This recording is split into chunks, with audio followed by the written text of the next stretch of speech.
Bienvenue à notre programme de 15 minutes de grâce et de vérité. Nous nous rappelons aujourd'hui que les bontés de Dieu se renouvellent chaque matin. Quel réconfort pour nous! Alors que nous marchons dans cette vie, nous faisons face à tellement de difficultés, mais nous avons cette confiance que les bontés de Dieu se renouvellent chaque matin. The steadfast love of the Lord never ceases. His mercies never come to an end. They are new every morning, new every morning. Great is thy faithfulness, O Lord. Great is thy faithfulness. The steadfast love of the Lord never ceases. His mercies never come to an end. They are new every morning, new every morning. Great is thy faithfulness, O Lord. Great is your faithfulness. Your mercies, they are new every morning, new every morning. Great is your faithfulness, O Lord.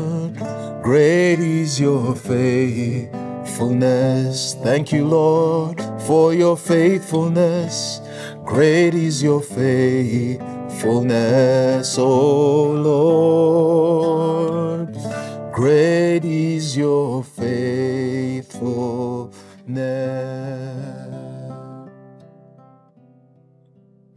Même quand nous ne sommes pas fidèles, lui, il demeure fidèle. Alors écoutons sa parole aujourd'hui et soyons encouragés à persévérer dans la foi.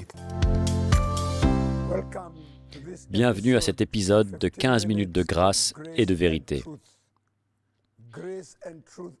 La grâce et la vérité, comme vous le savez dans le livre Jean, dans le chapitre 1, Moïse est venu avec la loi, mais Jésus est venu avec la grâce et la vérité.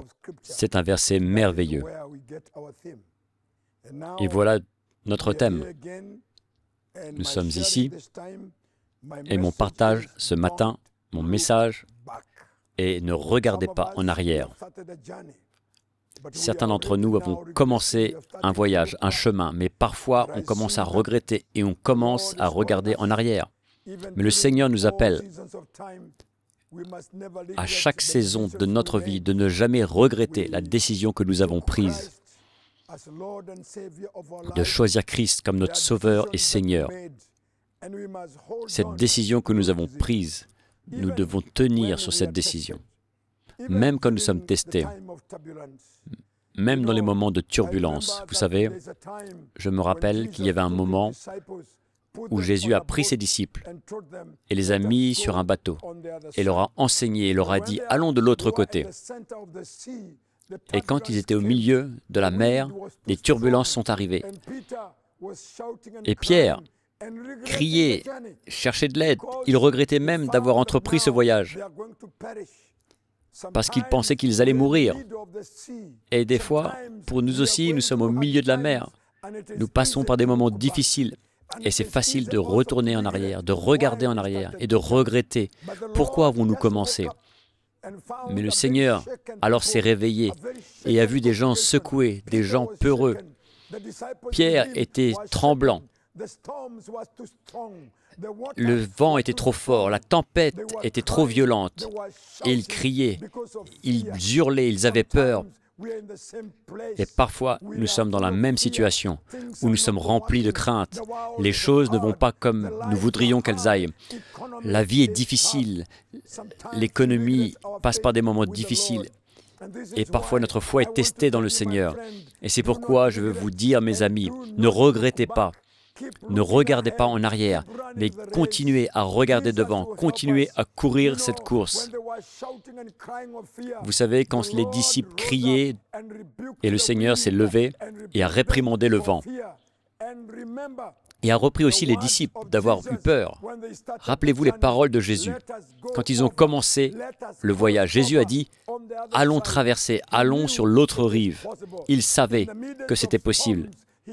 Mais au milieu de la tempête, ils savaient qu'ils allaient traverser cela. Au milieu des tremblements, au milieu des moments difficiles, ils savaient qu'ils allaient traverser cela. Je veux vous encourager. N'ayez pas peur des tempêtes, n'ayez pas peur du vent, n'ayez pas peur des persécutions. Celui qui nous a appelés est capable de nous emmener jusqu'au bout. Il est capable. Et il garde sa parole. Même que la tempête vient, ils ont pu traverser sur l'autre rive. Je veux vous encourager, mes amis. Alors que nous écoutons ce message, permettons à Jésus de nous parler. Rappelez-vous qu'il n'est pas loin, il est là. Il va vous donner la grâce, il va vous donner l'énergie de pouvoir traverser jusqu'à l'autre rive. Très souvent, nous sommes découragés. En tant qu'hommes et femmes dans la chair, nous sommes secoués, mais je veux vous rappeler que notre Sauveur va nous emmener jusqu'à l'autre rive. Paul écrit aux Philippiens et dit, dans Philippiens chapitre 3, verset 13, «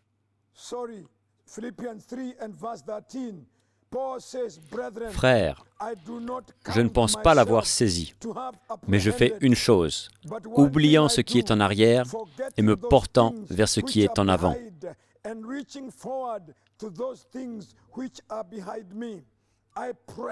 Je cours vers le but pour remporter le prix de la vocation céleste de Dieu en Jésus-Christ. » J'aime cela. Paul dit, « Je ne suis pas arrivé encore. Je suis toujours sur le chemin. Je ne suis pas arrivé encore. » Il y a beaucoup de choses qui se passent dans ma vie qui me montrent que je ne suis pas encore arrivé. Le chemin est difficile, mais une chose que je fais, je me rassure que j'oublie ce qui est en arrière. Derrière moi, il n'y a aucun espoir. Derrière moi, il n'y a rien qui puisse m'aider, mais je veux me porter vers l'avant. Je veux progresser, avancer. Mes amis, pour avoir la victoire dans cette course, il faut avoir de la patience et de la persévérance. Ne regardez pas en arrière. Si nous retournons en arrière, si nous retournons dans le désert, ces hommes et ces femmes qui venaient d'Égypte, ils ont commencé à se souvenir de ce qu'ils avaient en Égypte. Ils se sont souvenus de la viande, des oignons et de tout ce qu'ils mangeaient en Égypte. Et la Bible nous dit, des milliers d'entre eux, après avoir fait face à des difficultés dans le désert, ont commencé à penser à l'Égypte. Ils ont perdu la vision. Ils ont commencé à murmurer et à se battre, à être en désaccord avec Moïse. Ils se rappelaient de la vie en Égypte. Ils se disaient en Égypte, la vie était meilleure. Je vous dis, il y a des choses qu'on peut faire face aujourd'hui. Et si nous ne sommes pas établis, si nous perdons la vision, nous allons alors nous rappeler de là où nous sortons. Nous allons nous rappeler de notre vieille vie et nous allons désirer nos vieilles choses que nous avons délaissées. Je ne veux pas me rappeler ces choses. Je ne veux pas regarder en arrière. Une chose que je fais, je veux regarder devant, là où je vais. Je me porte vers l'avant. Vous savez, ce mot, se porter, cela veut dire que même si les choses ne se produisent pas, je vais tout faire pour avancer. Et le Seigneur nous demande de ne pas abandonner dans les tempêtes, dans les moments difficiles, dans ce monde pollué. Je vous dis, ce monde est pollué. Ce monde est rempli de mal.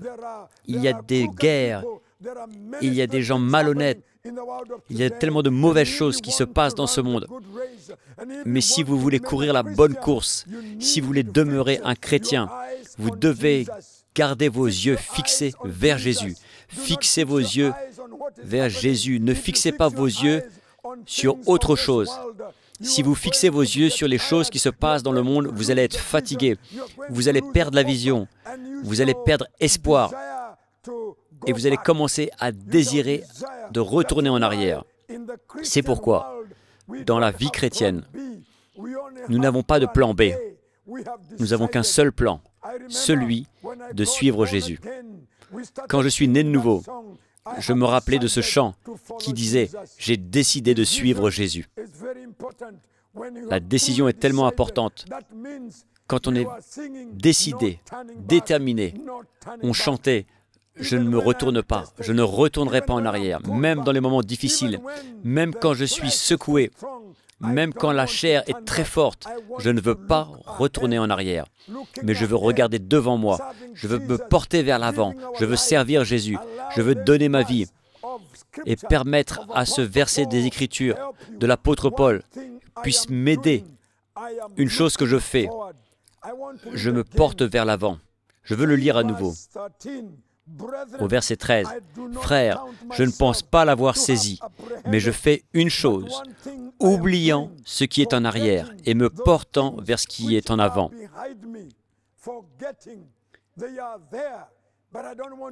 Les choses sont là, mais je ne veux pas m'en rappeler. Je ne veux pas me les rappeler. Je veux oublier ce qui est en arrière. Je veux oublier mes faiblesses, oublier mes difficultés. Vous savez, l'œuvre de l'ennemi, c'est de me rappeler mes mauvaises actions, mes échecs, mes moments difficiles. C'est pourquoi beaucoup de chrétiens retournent en arrière.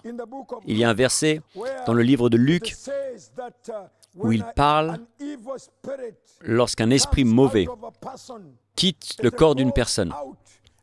Il va dans les lieux arides et cherche un endroit pour demeurer. Mais comme il ne trouve aucun endroit, alors il veut revenir de là où il est venu. Et quand il revient, il trouve que la maison est toute propre, nettoyée. Alors il repart et prend 7 autres démons comme lui et revient avec 7 autres pires que lui. Et alors votre vie est finie. Vous êtes perdant. Votre vie sera pire qu'avant. Je veux vous dire, ne regardez pas en arrière. Ne vous rappelez pas les vieilles défaites, les échecs que vous avez vécus, mais continuez à vous porter vers l'avant. C'est pourquoi Paul dit, une chose que je fais, j'oublie ce qui est en arrière. Une chose que je fais, je me porte vers l'avant. Je cours vers le but pour remporter le prix. Je veux gagner, je veux terminer, je veux être là. Jésus est capable de vous emmener jusqu'au bout. Même avec votre chair, vous ne pourrez pas, mais quand vous lui faites confiance, quand vous vous accrochez à lui, quand vous avez faim, quand vous continuez, quand vous portez vers l'avant, même si ça ne marche pas comme vous voudrez, mais n'abandonnez pas.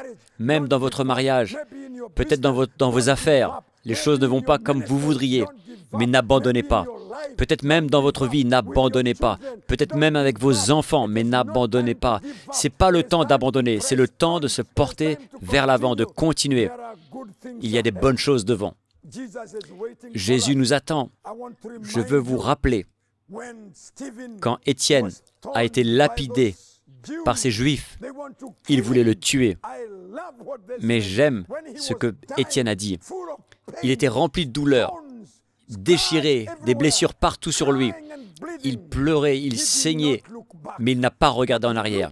Mais la Bible nous dit qu'il a ouvert ses yeux, il a fixé les yeux vers le ciel et il a vu Jésus se tenir à la droite de Dieu qui va accueillir ce soldat qui a combattu le bon combat, qui a terminé la course, qui a gardé la foi. Et il est mort pour sa foi. Il a tenu ferme. Il n'a pas compromis. Il ne s'est pas accommodé avec le monde, mais il a tenu pour sa foi. Et aujourd'hui, Jésus était là, était prêt à l'accueillir et à lui dire « Viens à la maison, mon fils, tu as couru la course, viens dans mon repos. » Je vous encourage, mes amis, ne regardez pas en arrière. N'abandonnez pas. Continuez à courir. Le Seigneur a commencé une bonne œuvre en vous. Et lui qui l'a commencé pourra la terminer. Que le Seigneur vous bénisse, que vous soyez fortifiés et que la grâce vous accompagne afin de continuer à courir cette course. Amen. Mes chers auditeurs et spectateurs, voilà, nous arrivons à la fin de ce programme de 15 minutes de grâce et de vérité. C'est seulement 15 minutes de la journée. Mais il y a tellement dedans. Lorsque nous écoutons la parole de Dieu comme nous l'avons fait, et aussi quand nous passons du temps à louer le Seigneur, c'est un moment merveilleux. Nous voulons vous inviter à vous abonner à la chaîne, à partager les vidéos avec vos amis, vos familles et autres frères et sœurs. Ne gardons pas ces bonnes paroles que pour nous-mêmes. Nous voudrions aussi entendre de vous comment vos vies sont changées, les difficultés que vous traversez et comment ce message vous a aidé. Il y a une adresse qui s'affiche à l'écran et lorsque vous nous écrivez, cela va nous encourager de savoir que Dieu est à l'œuvre dans vos vies. Merci pour votre attention, que le Seigneur vous bénisse. Et c'était tellement bon d'être ensemble. Et jusqu'à ce qu'on se rencontre à nouveau, nous voulons vous dire au revoir.